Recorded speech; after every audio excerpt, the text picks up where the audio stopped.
am I supposed to help my son? And so at least once he got diagnosed, I now at least had some answers of like what he might need, because I think the best thing any parent can do, and this is the hardest thing to do, is to admit when you're not the person for the job. Welcome to Milfshake, where mom life meets realness. I'm Tiff. We have Goldi. Hola. Tiff E. Hey guys. And Kasha. Hey y'all. She is our special guest today, and we are going to get all into her life, what she does and what she specializes in. But before we do that, we need to talk about David and Celeste. This case is in the news. And what do we know about this, ladies? Okay, so apparently, allegedly, a young man, he came out with a song. And the song is like basically a confession, right? It was a nice song. You guys heard the song? The Celeste song? Yes. What's it called? I didn't. There's a song called Celeste. I think it was. Maybe it's called Celeste. Okay, I so think it in was the song, he says that I killed you. You know, basically he was heartbroken. I killed you, and I'm glad I did it, right? But we're all like just singing for like sad, you know, para drama, and then it comes out a girl named Celeste that he was dating ends up in the back of a Tesla. And the cops found it because the smell was like so horrid, like it was smelling for like a long, long time. People drew attention, they found the body and they connected the body back to him because they have matching tattoos. And then right before they found her, she was like missing. She went out like being missing, and now she was found. And then the car that she was found in belonged to Dave as well. So it was a lot of things pointing back to him. Yeah, and you know what's so crazy is that they're still calling all of it circumstantial at this point. Like they say they don't have any hard evidence with him, but the speculation is coming from more stuff. Like, so they're apparently dating back some years. There's also a history of them in his chat, you know, like the Discord chats of her calling him a pedophile, and that date back to her potentially being like 11 years old when they first came into contact. So I think that's what's kind of making it even worse now, because now we're not just talking about a murder. We're talking about how long it's been going on. Right. Yeah. She was 11 then. They found out at what, 14, 15? Yeah. Wow. Reported But they're missing saying when she was 13. exactly. I wonder if her parents know. Right now. Like, did her parents know she was dating this guy? I don't think Were they anybody really friends? knew, because the supposed matching tattoos said shush. Now they couldn't say, they can't confirm. Her body was so badly decomposed that they couldn't determine how she actually died yet. Yeah, and I don't know if they're going to be able to, because they already returned the body back to the family to like let them bury her. But from what I'm catching or I'm picking up on the situation is, even the song has not been introduced as formal evidence in the actual court. Which is interesting, So- because they get rappers on stuff like that all the time. They do. Yeah, And even in the song literally says, Celeste, I killed you, and I don't feel bad about it. And it's like, oh, well, we don't have substantial evidence. Yeah. What? He said it's a metaphor. He said when he wrote that song, it was just like the relationship dying, like killing him. I mean, killing her. 14, It's I was crazy. about to say, Yeah. because by him saying that, he's directly acknowledging it was a relationship. And so they keep saying supposed relationship, but then his defense for the song, like you said, the song lyrics said it was how I was feeling, like death being like the end of us as opposed to the end of her. But then she done been ended. So And then there was another video of him cleaning a pair of shoes, and they pulled it up, and he was like, oh, you guys don't even know I clean shoes on the side for money. Why are you cleaning shoes? Was he Are you trolling? cleaning What was he cleaning off of the shoes? blood? I'm assuming. Like, See, but You gotta say allegedly. But then it's like, Don't okay, put who's allegedly, he was cleaning blood. But it's like, what other pair of shoes? Where's your business? Where's the 'Cause you know they listing? haven't Where's formally the charged posting? Right. They say he's not a The car suspect. being registered to him. Okay, so why did you have this Tesla that you just don't care about? It was impounded, it was towed, it was taken away. Oh, whatever. yeah, it was taken It's in away. this lot. Why though? Was it just abandoned on the street somewhere? And it was what's towed into the interesting lot? about it, and this is where my toxicity comes in, right? Because the part of me thought, does he have anybody who doesn't like him?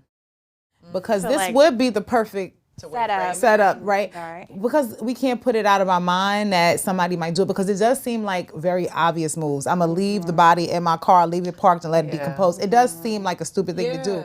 But also, mental health is a thing. So if you wasn't thinking clearly, you had a wild out killed this girl, you probably wouldn't be thinking clearly anyway. Right. So I just feel like I need to see, and I hate that the autopsy ain't revealed nothing, because How did her body? She didn't chop herself up and put herself in that. Okay, so the most recent report I saw is that she is not pregnant and was not ever pregnant within the last year.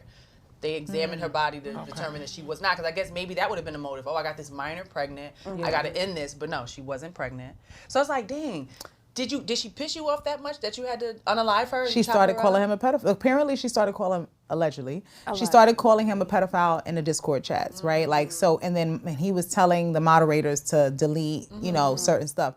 So if she was about to out him, potentially for starting to date her at 11, then I could see a person wanting to save face and get rid of a problem. And maybe she knew something. I was about to say something else that was deeper to maybe like his career or something. Because I'm like, they had to have a relationship. You did feel for her deeply, but then something had to happen because she didn't feel the same way. How far apart in age are they?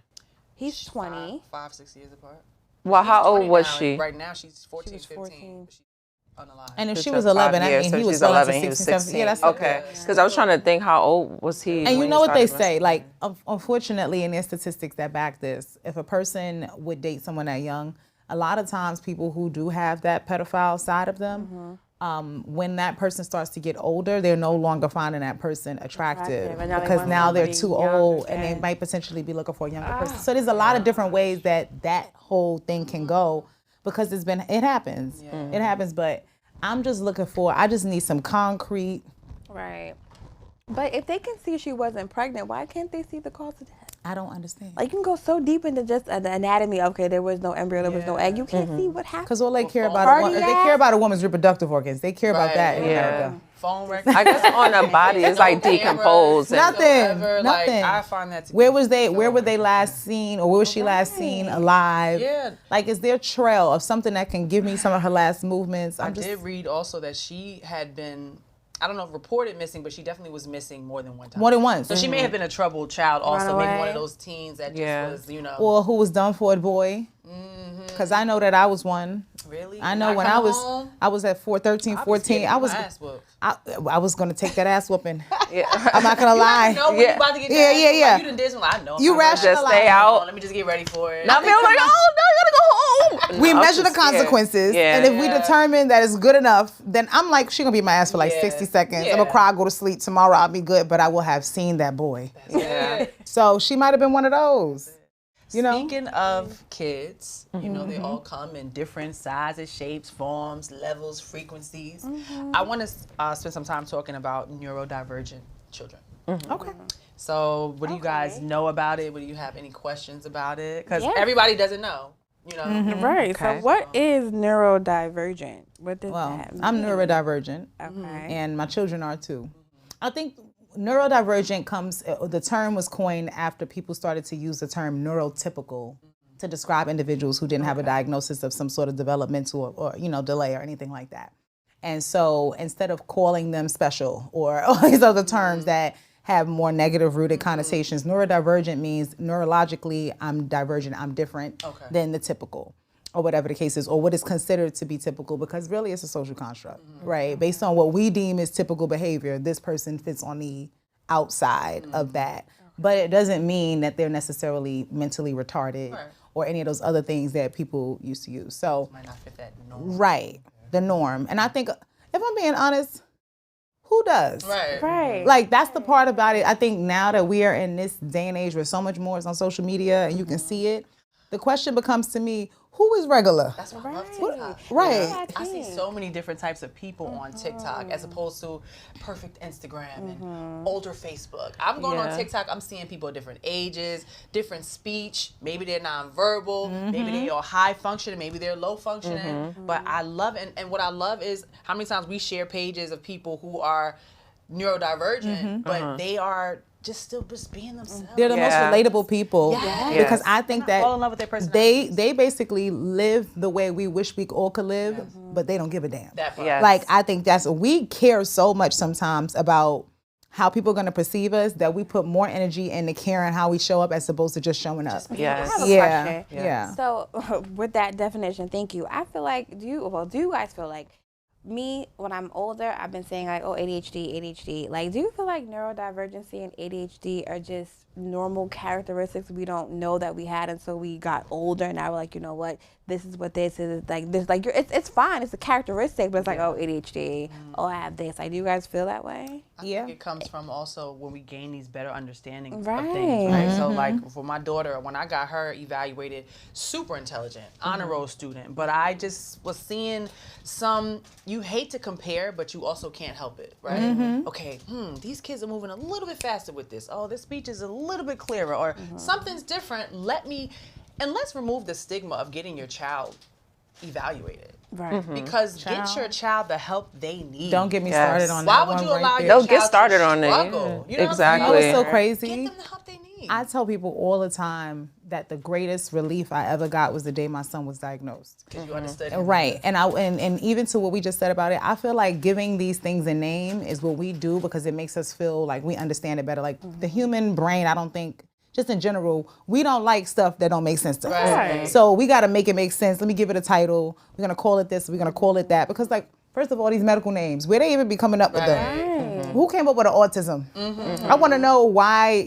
But I think overall, when he was at this phase, my son didn't actually develop. My oldest, South State, he's 14 now, but early on he was diagnosed at 2.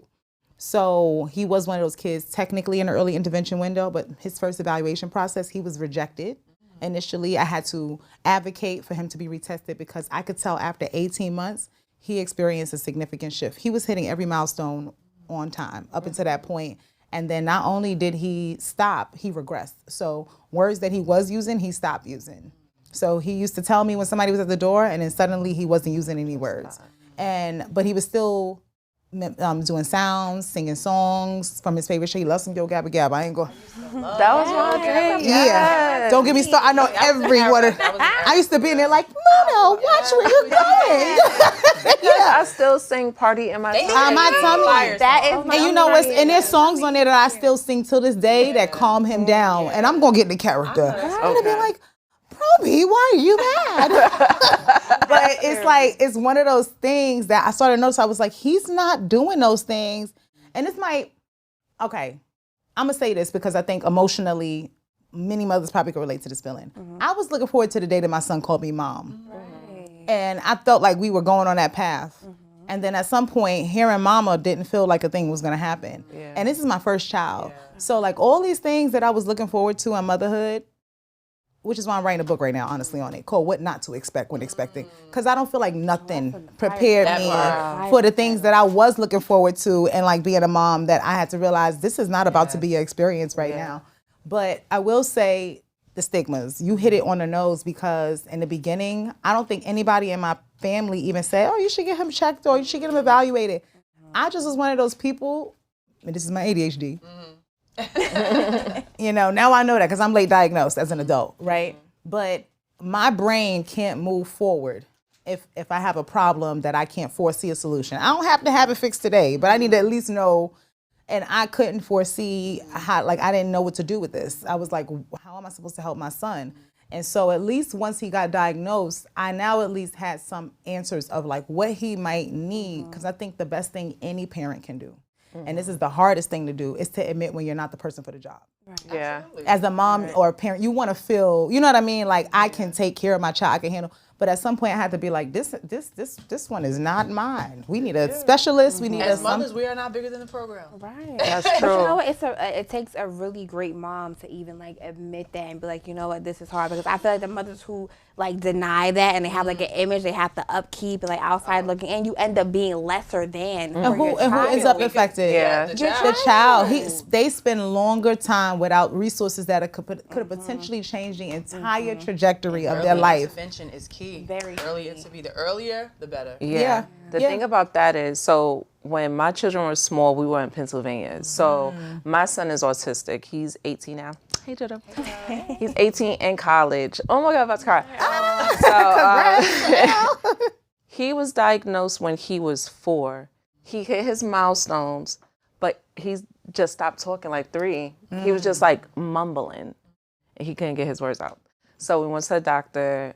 We went to, I guess she was just maybe a psychologist. I don't know. Yeah, they usually send them to a developmental pediatrician or it has to be a behavioral psychologist. Yes. Yeah. So she basically said he may not be able to talk for the rest of his adulthood, or he may be nonverbal. When he started school, I feel like the programming in that school, it was not suitable for him. I actually went up against the Board of Ed in New York City and won. But I had that problem. Yeah, they were not helpful at all. He didn't get the help we needed until we moved back to New York. And that's when everything changed. Which is so crazy, because what you wouldn't know is that Pennsylvania was actually one of the first states to have autism services. There's certain states that are better. Like California is also really good. They'll pay you to be a caregiver for your child because they understand that like most special needs parents, when they're young, first of all, a qualified child care provider is going to be more expensive than what already is expensive. Right. And then on top of it, your traditional jobs don't understand those days off you got to take, those evaluations, those appointments, or the day that they just had a bad day or a meltdown.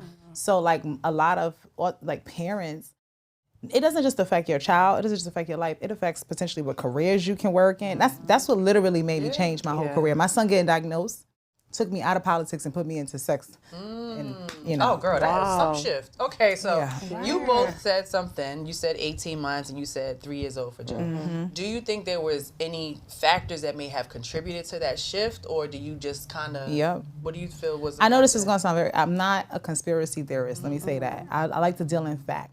But I also can't disacknowledge my own experience between my two children, also noticing vast differences of something too. My first child got all the vaccines on time. I was about to ask. And I noticed after that, now there's actually research coming out about potentially this particular vaccine that is administered, the final dosage around 18 months, that is supposedly now tied to it. There's a doctor who discovered this and they took his license away and all this kind of stuff. So it's a big case. It's still continuing right now. So I can't say this is a fact, but I can say with my other child, who's now 5, I delayed him getting certain vaccines and I denied the ones that weren't technically mandatory. And both of them have an ADHD diagnosis, but my youngest son is actually on a genius scale. He has a very high IQ. And so academically, I mean, he's 5, but academically, he's already doing multiplication, division, math. He can read, and comprehend what he's reading. And he's been doing that since 1 or 2. And I noticed I also breastfed him longer. I breastfed him almost 2.5 months. Amen. Yeah. Amen. Whereas my other son, I breastfed him for the first 3 months. Actually, just thought about this. I was pissed off with the hospital because when I gave birth to them, I gave specific instructions not to give him formula. Wow. And when he was first born, I guess his sugar level was low. And so they fed him the formula. So he got introduced to formula before my breast. Wow. As opposed to my other child, I knew different. I knew better. I was almost 10 years later, I advocated and it was like, absolutely not. If I knew what I knew now then, I would have y'all went against my direct instruction about my child. I had issues with him latching after that. I had a hard time. So I tried to breastfeed him, but after 3 months, I had to cut milk. So many different things. He had a stomach sensitivity where the other one didn't have. I just noticed vast differences. So I'm still curious about what comes of this research, but I do think that we're sometimes administering things that might help in one area but impact another. So, for me, when I was younger, which I thought I contributed to JoJo's autism. So with my older child, I felt like I was happier. When I was pregnant with JoJo, I didn't know I was pregnant. I thought when I went to the doctor, I thought I probably was 3 months pregnant. I was 7 months pregnant. I was unhappy, depressed. I went through a lot of shit. It's okay, baby. That's okay. So, it's okay. Sorry. That's okay. So even having him, was it traumatic? It was traumatic. It was I feel like I didn't love my child. I was maybe it's me. I didn't give him enough love, but when you research, even if you have the perfect pregnancy, anything can happen. Yeah, so when I was younger, I thought that was why. It wasn't maybe it's my fault. So I could relate. I could relate because I was younger when I had my first, obviously. I was 21 when I gave birth then, but I had 2 pregnancies that I lost prior to. I was in a domestically abusive relationship with a lot of significant factors. My next child, I wasn't in as bad of a circumstance. I still had some challenges, but I would say that my support felt different. So I can relate to kind of wondering because I have no child before my son and my like immediate 3 tiers of family with a diagnosis. Yeah. So they say it's kind of feel like it's fairly unknown. They say it's genetic. Yeah, they say it's genetic, but I guess we could look further into his dad, but even his father, I couldn't really find too much evidence of like people with developmental things on that end. But so I would love to commend all of you, first of all, you know, because as a mom, I just want to say this, like, you know, despite what anybody is talking about, you know, like even when Auburn, I had her, you know, the doctors were doing like a, what's that thing where they stick the needle in? They did an amniosis, and they only wanted that because they saw an x-ray and they were like, oh, she has an extra chromosome. She might come out mentally retarded and delayed, right? So the day we went to go get like the amniocentesis, it was so many black women. Her father goes, well, how common is this? Because there's nothing but black women in here. And I was like, well, I don't know. Me being, you know, we got to see, it's my first baby. He's like, well, maybe we shouldn't do it. And I was like, well, no, we have to. You know, me just being. You want to know? I want to know. I told you we don't like the unknown. Look. We go, and the needle, we watched needle go in. Like, when I tell you the needle was so thick. Oh, God. But it was so, she moved up a little bit, so close to her head, so unsafe. Only for her to come out and nothing be wrong. That same thing. Because they use it fair. Because when you're a parent, you just want to make sure you don't do anything that causes the problems. And they actually use that to intimidate you into doing something that you already don't feel. Right. Yeah. From these procedures. Yeah. You know, as a mom, because me being Caribbean, baby, we smoke during breastfeeding. You smoke when you're pregnant. We drink wine. We do, and the baby still comes out completely fine. I feel like it's not until they're introduced to the outside world that stuff starts happening. You know, characteristics like being introduced. I don't know about that, girl, what? Fetal alcohol syndrome, right? Okay, not extensive stuff, but like. Well, they say sometimes you can have wine. You can have wine. Yeah, one glass of red wine. One glass of red wine. But you know what's so funny? I've only talked about this once before. I've not actually talked about this on a public platform because it took me almost until like maybe a year ago and change to actually be able to talk about it without getting emotional. Right. Both of my children are rainbows, right? Because technically my first one came after a child loss of multiples before him. But the second one was a little different because I experienced something that's medically called superfetation. Superfetation is essentially the act of getting pregnant while pregnant. Oh, okay. She was throwing it So it's a very, very rare thing. Not that many people have experienced it. I didn't consent at the time to like my information being shared. I wanted to be able to control my story. Right. But what happened was I was already pregnant with twins. I went into the hospital because I was experiencing symptoms of potentially losing that pregnancy. And when I got to there, I did.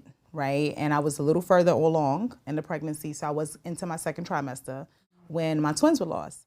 And so, you know, I'm just in there thinking like this crazy traumatic thing just happened to me. This is the second time in life that I remember feeling this exact feeling, but I was like a decade older and was like, everything hit, because I don't think I actually dealt with the first time when it happened. You know how we do. We go through shit and then something else got to happen. I got to be to work in a week. Right. So this time was different, but when they came back, they told me I was still pregnant.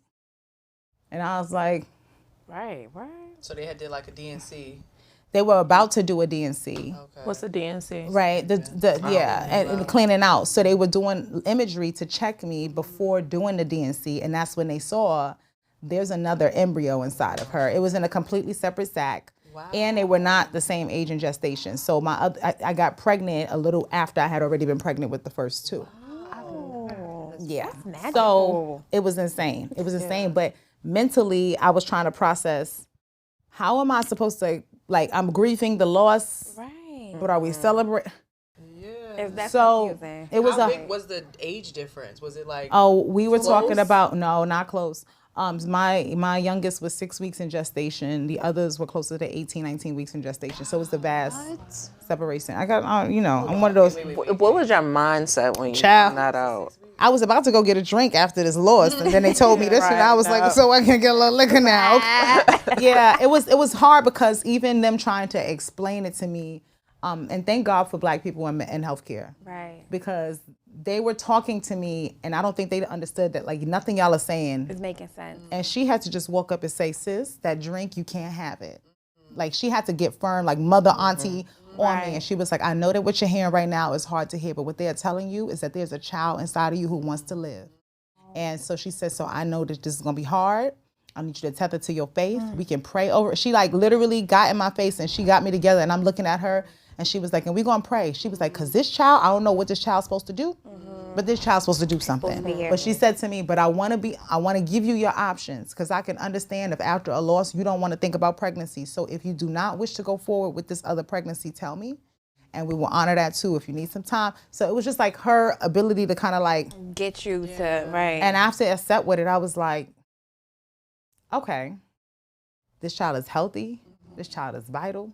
I was already preparing for a child or whatever the case is. And it just taught me like, take a step back. So technically I was pregnant longer than average pregnancy because I never got a break from the first to second. Yeah. He came early, 35 weeks, technically premature.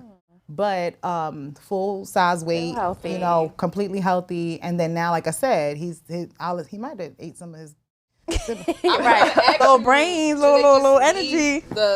They couldn't twins, or did they find? Well, no, the twins passed. They came. Okay. Yeah, naturally. But they couldn't do a DNC. So if there was a little something extra, he probably was in it like Pac-Man. Okay. Because I don't know, he came out extremely, like from very early on. You could see signs that this kid was hitting his milestones super early. And I was like, you know, I said to him, B is for bedtime. He said, no, B is for boobs. Boobs. I was like, oh, this is too smart. This is a genius one. This is a little genius. And I was like, yeah, B is for boobs. Well, who taught you that? That's what happens when you breastfeed. But honestly, it was one of those like motherhood experiences that I was like, just when you thought you experienced everything.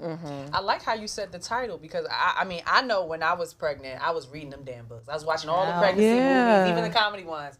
What to expect when you're expecting, and nothing about pregnancy or motherhood is a cookie cutter approach. At all. And yours is what not to expect. What's not to expect. And you never know what could happen, what could go wrong, what symptoms you may experience. And I feel like we need more people to write and just speak about being pregnant, like moms. Because like growing up, it was always, oh, but your feet gonna hurt, your back gonna hurt. Like nobody talked about the psychological side. That pregnancy. Like I literally had an out-of-body experience because I was just so confused being pregnant, and I do feel like it wasn't really, it was an outer body. It wasn't me wanting to do what I was doing, but I was like trying to consume an abortion. Like I was trying to like make myself not pregnant, and I was just like, and then afterwards I'm still in another, because I'm like, damn, why would I try and do this? Like nobody talks about the toll it has. It's on like you. They tell you about the physical stuff to prepare for, but not the mental. You just hit it, because technically, you know, the gray matter in our head alters, and it stays that way for like 6 years after the child is born. And it's so many different things, like the DNA from the father still behind in your body for a good amount of time too.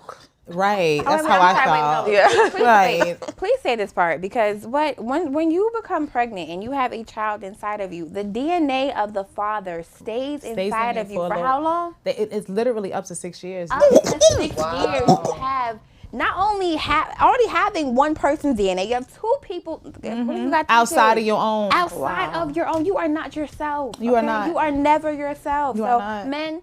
You don't even know who she is, okay? And then we have pregnancies, and we're only periods. We're only ourselves 2 days out the month. Yeah. We're only who are we? And if I'm even fair to the guys, I feel like because we don't get the psychological prep, they don't get the psychological prep twice over. Right. And it is for the guys who are actually there for the process. Let me be clear. Yeah. The real fathers in the room. The real daddies. Okay. I empathize for them because it's like, we can't even tell you. We can't really even explain to you what's going on. And it's hard to be a caregiver. Like, anybody who's taking care of anybody sick knows that, like, it's not easy to deal with that and still take care of yourself. Right. So they're over there just like Russian roulette, trying this, trying that, trying that. Like, you know, you want a cookie? You want a Snicker? Like, whatever, trying to figure out how to, like, change your mood. And it's like trial and error. So I feel like that creates a lot of the issues that people have. I want to ask you something though, because your child was diagnosed so early, much like, and when I say early, I mean years ago, right? Do you feel like I know they set up the kids with the support services, but do you feel like as a mom, you had to self-learn most of the things, or do you feel like you got a lot of support, even learning what this meant for you? I don't want to say I got a lot of support. I know at home when I wasn't working, because I worked a lot. I used to work overnight, and then I would have my kids in the morning. So from 2 to 5, when he started school, I would try to, like, you know, ABCs, 1, 2, 3s, let's try to do words and things like that. But when he was in school, I just feel like it just, I don't know, they weren't that supportive. Like you said, they had like, what is it? It's like speech therapy. Yeah, There's occupational therapy. Sometimes But it physical. They don't do nothing for the parent, in my opinion. Like, you're basically self-learning autism the minute the diagnosis comes. And then you're spending hours online searching everything that happens. I wasn't even doing that, though, because I was working and I was tired. You was tired. It was like, winging it. I was winging it. I didn't really start until I probably was a little bit older. I had them at, 23? So maybe around like 7, 8, that's when I started, okay, let me Google stuff. Let me see what I can do, because in school, the teachers aren't really helpful. They don't really reach out to me about anything. I don't know. I don't feel like, No, go ahead. I'm sorry. I don't feel like it's like enough conversation, but then it's like, let's just say like when it comes to content creation, right? If you two make the same exact video, doing the same exact thing, I feel like your followers are going to listen to you because they like you and your personality. They're going to listen to you for the same reason. But when it comes to like talking about certain things, you need to hear it from somebody who you see a big, you know, factor for. Like, I love this person and they're talking about this. We need to talk about it. Because from a teacher standpoint, my kids used to have, like, you know, problems. I used to be like, wait a minute, like, you know, hold on. And then it wasn't where I worked. That's why I like kind of fell out of love with teaching, because of the restriction I had as a teacher. I have your kid from 8 o'clock in the morning to 5 o'clock in the afternoon. Why can't I come to you and talk to you and say, hey, mom, you know, not even I think this is going on, but, you know, such and such did X, Y, and Z today. You know, I just wanted to bring this to your attention. I couldn't do that. But then, like, they're treating the child like a problem. Like, one little boy came in, and he had behavioral problems, he had autism, he had something else, right? But the mom was in denial. The mom never said this. Maybe she's been through so many different schools who probably kicked him out. She didn't want to say anything. And then we're treating him like a you know, a bad child who is just not listening, and he's really not. He can't, and that broke my heart, because I'm really like, I'll hold him. I was like, put him down. I'll hold him, please let me hold him, like something, you know. And they just would not let it happen. Sounds like he's a kid with sensory dysregulation. And it started with the mother. Had you come in, had you probably known, had you probably felt comfortable enough to be like, hey, my son is X, Y, Z, Z, he wouldn't have had to endure the experience that he had going to school. But you know what it is? Even for those mothers, I hold grace, because nobody wants a kid who rides a short bus, right? Like, I feel like on one end, there are those of us who find the positive in it. But on the other end, especially when you come from parents or people who real old school with it, ain't nothing wrong with that child. Ain't nothing wrong. Just give them this, or just tell them this, or, you know, or like you said, punishing or hitting the child for behavior that they couldn't control. But I feel like that's selfish. It is. When you have a child, it's not about you. Like, I understand your image, what you want to think, what you might not be. It is not about you. It is about that child coming into the world, and it's like their first interactions with people and human society is you. If you don't take them seriously, you don't give them what they need, you don't understand them, you don't take the time, who is going to? Many of us didn't get it, though. Yeah. You know, only reason why I look at stuff like, here's what I'll say. Having special needs kids teaches you to look at the world completely different. Like, people ask me, how can you connect with people so easily? I'm like, I have a child whose primary form of communication is not words. I am literally conditioned at this point in life with a 14-year-old by now, right, to look for the communication that's not verbal, right? That's a positive of it. I was about to say, I feel more of it what is it, an empath? Yes. You can kind of connect with people's feelings a little bit deeper, because you're noticing these little nuances that other people would miss. But you had to pay attention because you was trying to figure out what is wrong with this child. So now when I deal with regular, everyday people, I'm noticing, oh, you shifted your shoulder to the left a little, like, so my body language. No, that's it's 80% communication. Like, but verbal. Like, I honestly feel like when you think about it, I had to think, like, what about my upbringing prepared me for this situation or whatever? And me personally, I had a mother who had a mental disorder, who would, you know, that impacted her with bipolar over time. But I don't feel like anything growing up, other than the fact that she was mental, got me ready. Because, see, if you got a You got a parent with a mental disorder. Yeah. It's like Because we got, we all got. it's like a jack in the box. It's like who? No, that's it's like true. today you picking each day which personality you're gonna deal with. So what I am good with is mood swings and shifts because I'm used to somebody around me who ain't never straight. Like she just 1 minute she making me eggs and bacon in the morning, next minute she like, bitch, get out, go to school. Right. Like, and I'm like, damn, I just woke up. But yeah, so when my son shifts, I'm not as thrown off. I'm kind of like, okay, let's see what's going on. But I don't think nobody got me ready for this shit. That's important to say too, because my mom, I forgot to big up my mom. Hey, mommy. She worked with adults with behavioral issues and that were on the spectrum. So that kind of prepared me a little bit. So when we would talk about, she was super, it's so crazy. She's patient with children and old people, but she bipolar too.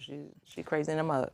But she is so great with children and older people and caring. The nurturer just comes out. She was helpful. What with about him. you? Do you feel like you had an upbringing that like prepared you for anything in your adult life, or like being a mother? I would say no. Education. Education really allowed me to be exposed to so many different levels of children and their different personalities and how the way they would react to something. I think it also helped me be like, you know, you see somebody being an outcast or being pushed away by others and help bring me closer to them. Like, you want to understand them. Y'all gonna let him play Uno.